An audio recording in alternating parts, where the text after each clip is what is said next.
આજે મહેશ રાજકોટિયા કોઈ માઇક લઈને ભાષણ ઠોકવા નથી આવ્યો.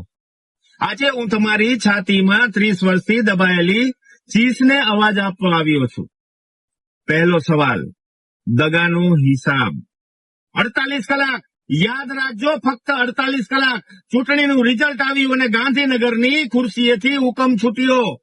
મધરાતે ખેડૂતના ઘરે પોલીસ મોકલો. અદાણી અંબાણીની 765 કેવી વીજપોલ માટે દરવાજે નોટિસ ચોંટાડો. મત લેવા આવે ત્યારે પગે પડે. એ જ મત લઈ લે પછી જનતાને ભૂલી જાય. આ લોકશાહી છે કે દગાબાજી? બીજો સવાલ, જમીનનો જવાબ. હું ગાંધીનગરના સાહેબોને એક સવાલ પૂછું છું. આ જમીન તમારા બાપની છે? અદાણી અંબાણી કે ખાનગી કંપનીઓના બાપની છે શું? જવાબ મળશે ના. આ જમીન અમારા દાદાના હાડકાથી બની છે, અમારા બાપના પસીનાથી સિંચાય છે, અમારા દીકરાના ભવિષ્યથી ખેડાય છે. આ માટી અમારી માં છે, માં. અને માની હરરાજી થતી નથી. સાંભળી લો, દિલ્હી ગુજરાતમાં બેઠેલી સરકાર ખેડૂતોની સહી વગર, ગ્રામસભાની મંજૂરી વગર જો 1 ઇંચ જમીન વીજ કંપનીઓના જેસીબી નું પૈડું ફરશે તો મારા મોરબી અને સમગ્ર ગુજરાતના ખેડૂતો લોકશાહીનું પૈડું તમારી ખુરશી પર ફેરવી દેશે. આ ધમકી નથી, આ લોકતંત્રનું વચન છે, વચન. ત્રીજો સવાલ, વિકાસનો વેશ. વીજળી દિલ્હી, મુંબઈ, મહારાષ્ટ્ર, કાશ્મીર અને નફા રૂપિયા અદાણી અંબાણીને. અને બીજી તરફ કેન્સરની બીમારી, બંજર ખેતરો, માથે લટકતું મોત મારા ગુજરાતના ખેડૂતોને. વારે તમારો વિકાસ, વાહ. વારે તમારું ગુજરાત મોડેલ, વાહ. આ વિકાસ નથી ભાઈઓ, આ ખેડૂતને અન્યાય કરવાનું કાવતરું છે અને આ કાવતરાખોરોને ખેડૂતો ઓળખે છે, ઓળખે. ચોથો સવાલ, ખુલ્લો પડકાર. વડાપ્રધાન શ્રી, કાન ખોલીને સાંભળી લો. હવે બહાના નહીં ચાલે.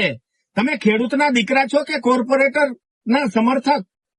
આજે નક્કી કરો. અમારી માંગ નથી, આ ખેડૂતનો હુકમ છે, હુકમ. નંબર 1, 10 દિવસમાં રાજસ્થાનની જેમ ગુજરાતમાં પણ એસઓપી લાગુ કરો. જ્યાં સુધી સરકાર દ્વારા એસઓપી લાગુ ન થાય ત્યાં સુધી વીજ લાઈન માટે જિલ્લા કલેક્ટરો દ્વારા આપવામાં આવેલી બધી નોટિસોને રદ કરવામાં આવે. નંબર 2, 100% ખેડૂતની લેખિત સંમતિ વગર વિધાઉટ પરમિશન ખેતરોમાં એક ડગલું આગળ નહીં, એક. પોલીસ પ્રોટેક્શન તાત્કાલિક બંધ.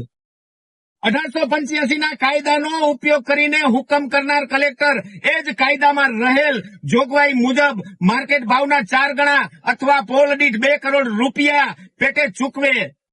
એક પણ હપ્તો નહીં, પૂરેપૂરા રોકડા ખેડૂતના બેંકના ખાતામાં જમા કરાવો.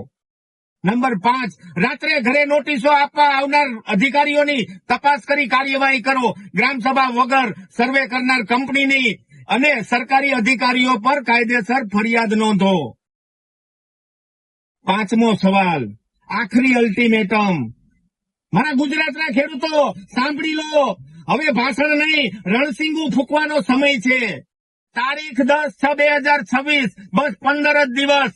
જો આ તારીખે સૂરજ આથમતા પહેલા નોટિસો રદના હુકમ નહીં નીકળે તો સમજી લેજો સરકારને ખેડૂતની લોકશાહીની તાકાત જોવી છે. પહેલો મોરચો, સમગ્ર ગુજરાતમાં વીજ લાઈનથી અસરગ્રસ્ત જિલ્લાઓમાં કલેક્ટરોને નોટિસ પાછી ખેંચવા માટે ગુજરાત કિસાન સંઘર્ષ સમિતિ અને ગુજરાત કિસાન કોંગ્રેસ દ્વારા માંગણીઓ કરવામાં આવશે.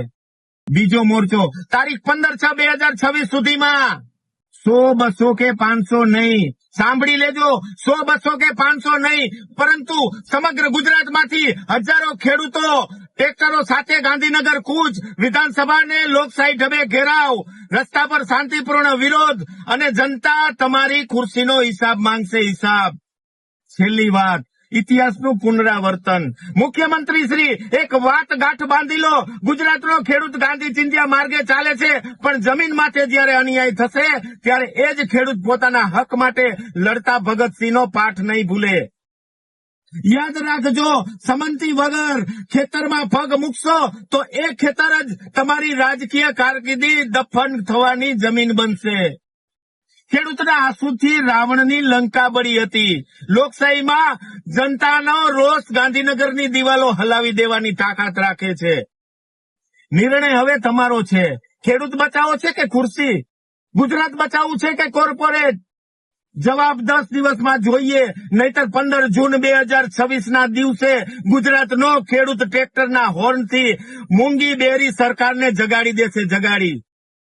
ખેડૂત એકતા જિંદાબાદ, ઇન્કલાબ જિંદાબાદ. મારી જાત ખેડૂત, મારો ધર્મ ખેડૂત, મારો પક્ષ ખેડૂત. જય જવાન, જય કિસાન, જય જય ગરવી ગુજરાત.